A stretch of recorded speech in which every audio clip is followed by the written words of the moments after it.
guys, Gavin here from Gsport again. Just another quick video, and today I want to get straight into degreeing a camshaft. So basically this isn't a tutorial, this isn't a how-to, this is why you should degree your camshaft, what result you will get, and that sort of thing. It's not a tutorial. There are loads of videos on YouTube, there are courses, there's plenty of information on how to do this. Even camshaft manufacturers will release information. Kelford Cams is one, has a good write-up on their website of how to degree a cam and the general process and all this sort of thing. So I just want to make the point of really why we should, and I'll just show you briefly the setup here of degreeing a cam. And again, the reason is because I see it quite often. You know, people have put uprated cams in, they have put vernier pulleys on the cams, that sort of thing, and they're set to 0 and they're sent in and they're saying, oh sure, you know, adjust it on the dyno. That's sort of correct. Yes, you will always adjust a bit on the dyno, but what you need to do is set it up so you know when your cam is opening and closing and all that sort of thing before the engine ever even starts with the new cams in it.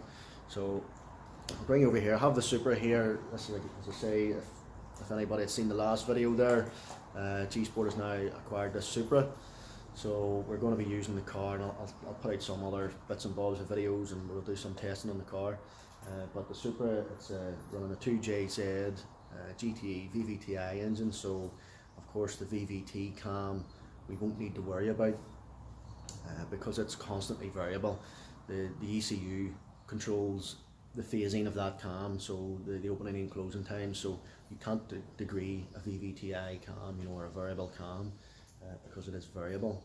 But of course the exhaust cam, it's fixed still in this engine, so this is the one we're going to be concentrating on. The cams in this are GSC Power Division Stage 1. They're 269 cams, which these 269 cams are slightly more aggressive than your usual Stage 1 cam, which would be something like a 264.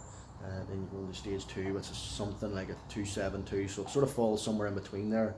But they are a drop-in cam, can be used as a drop-in cam. This engine's also been fitted with uprated valve springs as well, so it should be fit for a bit more RPM. Just on that point, I'll just show you as well here. Now the reason this thing has been stripped down the way it has is because of this. So this basically is this is the old, sorry, I'll have to excuse me, I've got a selfie stick attached to this camera here at the minute. So this is the old timing belt tensioner pulley bracket. There's a bit of a mouthful there. So this snapped in operation. This actually snapped at redline when I was on the dyno with the car.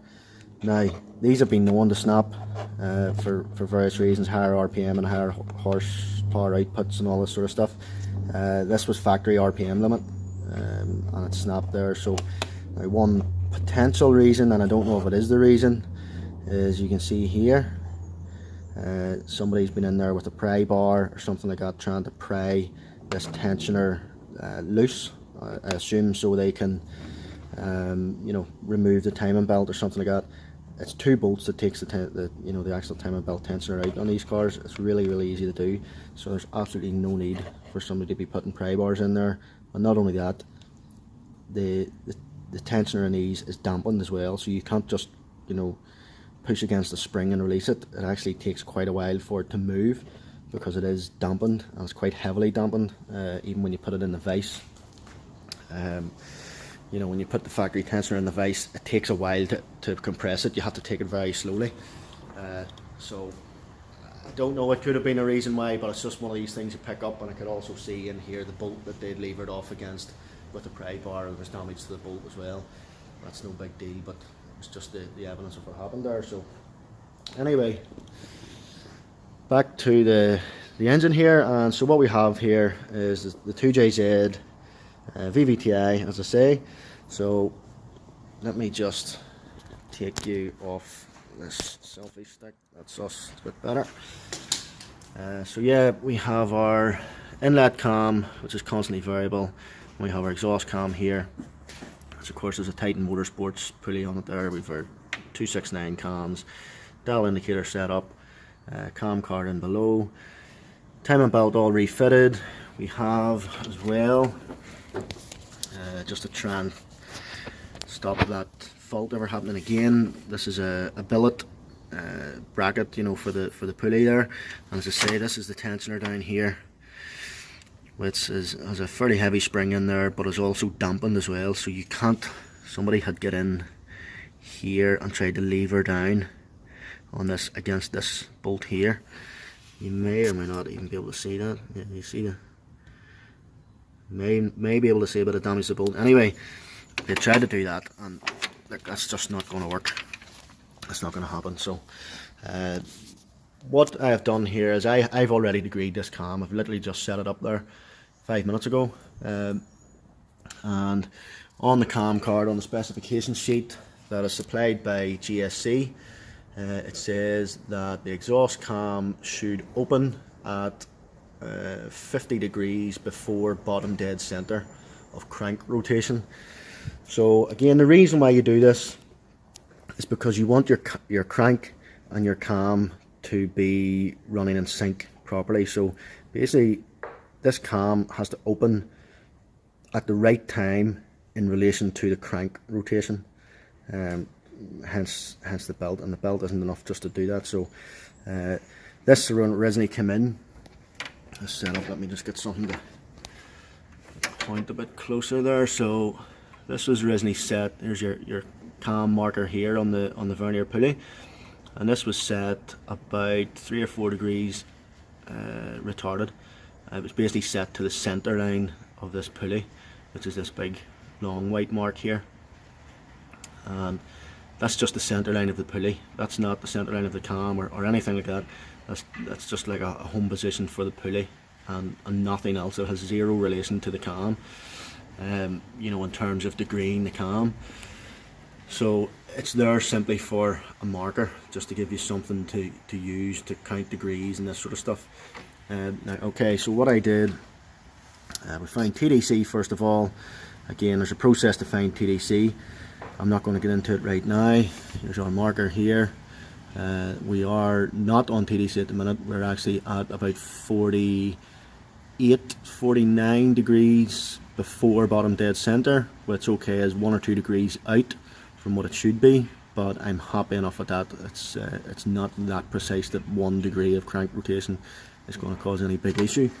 So as I say, when I first turned this to 50 degrees before bottom dead center, which is 130 degrees after top dead center, we were quite a bit out on the, you know, our valve lift was quite small in comparison to what it needed to be.